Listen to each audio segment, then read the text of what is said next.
Ito ang opisyal na balita mula sa CNN Brazil na nagpapakita na inaresto ng pulisya sa imigrasyon ng Estados Unidos si Felipe Linares de Oliveira de la Quilla na kilala bilang Don. Itinuturo siya ng mga autoridad ng Amerika bilang dating pinuno na konektado sa PCC at sa Comando Vermelho. At ang pagkakaaresto ay hindi basta-basta operasyon lang.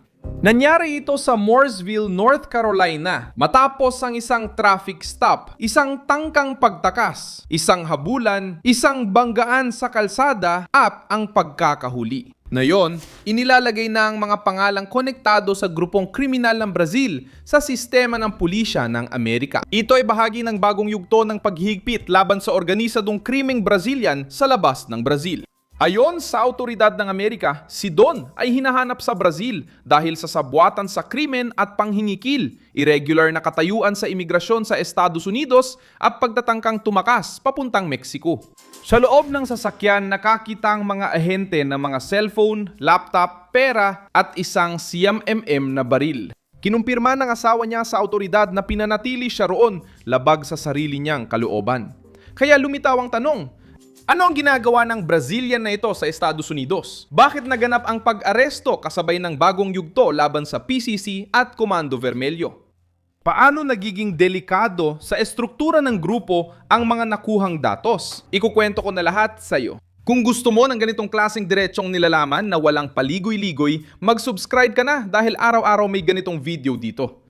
Inanunsyo ng ICE, ang Serbisyo ng Imigrasyon at Kontrol ng Aduana ng US, ang pag-aresto noong Lunes, Hunyo 15. Si Felipe Linares de Oliveira de la Quilla ay naresto noong ika-5 ng Hunyo sa Mooresville, North Carolina. Ang petsa ay kapansin-pansin dahil yun mismo ang araw na nagsimulang ipatupad ng Estados Unidos ang pagtataalaga sa PCC at Comando Vermelho bilang mga dayuhang teroristang organisasyon. Bago nito, inanunsyo na ng Departamento ng Estado ang desisyon. Ayon kay Marco Rubio, kabilang ang dalawang grupo sa pinakamararahas na kriminal na organisasyon sa Brazil at umaabot ang kanilang illegal na network lampas sa mga hangganan ng bansa. Nagsimula ang kaso sa isang traffic stop. Base sa impormasyon ng mga autoridad ng Amerika, tinangkang tumakas ni Dom gamit ang kotse nang siya'y pahintuin ng mga ahente. Nagkaroon ng habulan matapos siyang tumakas at mabangga ang mga sasakyang nakahinto. Sinubukan pa rin niyang tumakas sa paglalakad pero nahuli rin siya. Simula noon, ang operasyon ay hindi na lang isang insidente sa trapiko kundi nagkaroon ng mas mabigat na implikasyon. Natuklasan ng mga ahente na ang Brazilian ay konektado sa mga paksyong Brazilian, regular ang kanyang katayuan sa imigrasyon at may international na warrant dahil sa mga krimen sa Brazil. Mahalagang bahagi ng kwento ang mga materyales na nahanap sa sasakyan.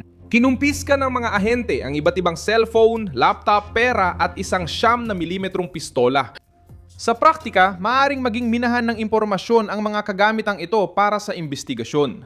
Mga kontak, mensahe, ruta, panggalan, usapan, tala ng paggalaw at posibleng koneksyon sa pananalapi ay maaaring makatulong sa mga autoridad ng Amerika at Brazil na maintindihan kung sino ang nag-uusap, kanino, saan nanggagaling ang suporta at saan balak pumunta ng pinaghihinalaan. Dahil dito, labis na nababahala ang mga organisadong kriminal sa pagkakahuli. Kapag may nahuling may cellphone, computer at kasaysayan ng kilos, hindi lang siya, kundi maaari ring madamay ang bahagi ng network. May isa pang seryosong issue tungkol sa asawa ni Del Aquila. Ayon sa mga autoridad ng Amerika, may mga impormasyong nakuha mula sa intelihensya na nagsasabing pinipilit niyang manatili ang kanyang asawa laban sa kanyang kagustuhan habang naghahanda siyang tumakas papuntang Mexico. Pagkatapos ng pag-aresto, kinumpirma niya ang sitwasyon sa kanyang pahayag. Maaaring umusad ang kaso sa US para sa dagdag na paratang gaya ng kidnapping at illegal na pagmamay-ari ng baril ng dayuhan. Naglabas din ang ICE ng utos ng detensyon sa imigrasyon laban sa Brazilian habang nahaharap siya sa kasong pang-estado dahil sa pagtakas para iwasan ang aresto. Sa kasong ito na may kinalaman sa Brazilian na itinuturong dating kumander ng mga grupong itinuturing ng terorista ng Estados Unidos, mahalaga ang ganitong koordinasyon. Ang pagpasok ng klasipikasyong terorista ay binabago ang kalagayan sa paligid ng PCC at Comando Vermelho. Dati, madalas ituring ng tao ang mga grupong ito bilang simpleng organisadong krimen. Ngayon, sa pananaw ng Amerika, mas mabigat ng kategorya ng mga grupo. Nagiging simbolo ng politika at pulisya ang pag-aresto kay Dom. Sinubukan ng gobyerno ng Brazil na iwasan ang klasipikasong ito dahil sa panganib sa soberanya. Ngunit nagmula ang tugon sa kabilang panig na nagpapakitang hati ang reaksyon sa Brazil.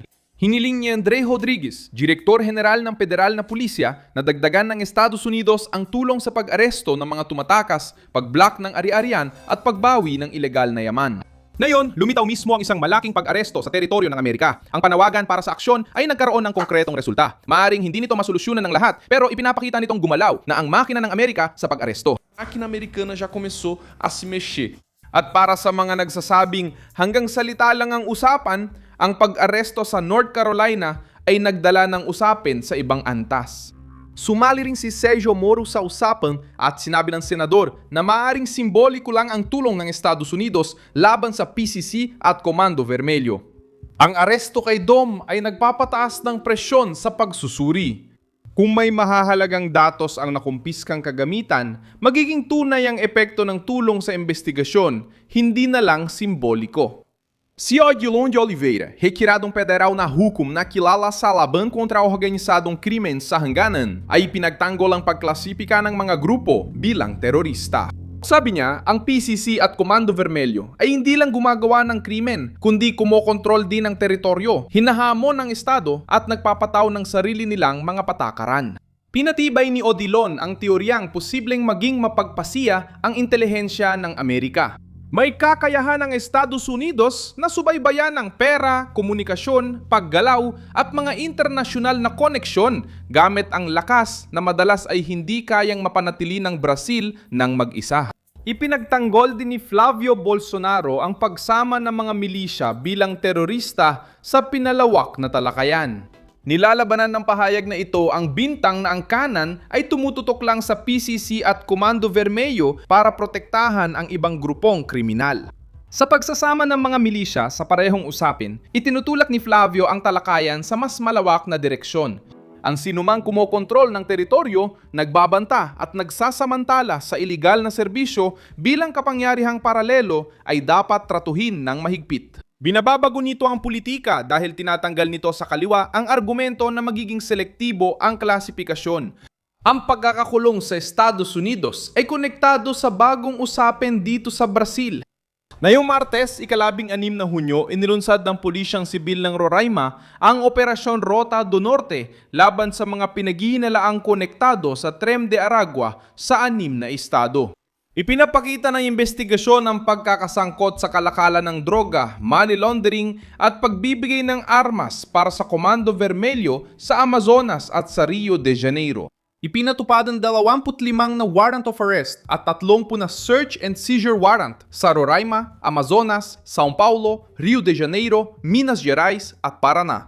Ipinapakita ng kaganapang ito na may kasama ang Komando Vermelyo. Ipinapakita ng operasyon laban sa Trem de Aragua ang koneksyon sa supply ng mga armas, kabilang nga ang mga sandatang pandigma na binanggit sa investigasyon, gaya ng mga rifle, mga machine gun na kalibreng .50 at mga panlunsad ng granada. Ayon sa pulisya, may mahalagang papel ang grupo sa pagbibigay ng mga armas sa mga organisasyong kriminal sa iba't ibang rehiyon ng Brazil. Bahagi ito ng parehong laro, mga kriminal na grupo sa Brazil, banyagang network, pag-ikot ng mga armas, nilabang pera at organisadong krimen bilang transnasyonal na estruktura. Hindi lang takot ang PCC at Komando Vermelyo sa pagkakadakip sa isang malaking pangalan, kundi pati sa posibilidad na magbukas ito ng daan sa mas matibay na kooperasyon, pagsubaybay sa kontak at bagong hakbang laban sa mga network sa labas ng Brazil. Ang seguridad ay hindi na lang usapan, kundi naging aksyon na rin. Nagsimula ang linggo ng pulang alerto para sa organisadong krimen. Simple ang mensahe para sa mga nagsusulong ng mas maigpit na hakbang laban sa mga paksyon. Kapag may intelihensya, kooperasyon at kapasyahang pampulitika, nararamdaman na ng mga kriminal na grupo ang epekto. Ako si Milson Alves Global, layunin kong siguraduhin na lagi kang may tamang impormasyon araw-araw. Nasa video description ang mga news link. I-like ang video, mag-subscribe sa channel at basahin ang mga komento para mas maging aktibo sa komunidad ni Milson Alves.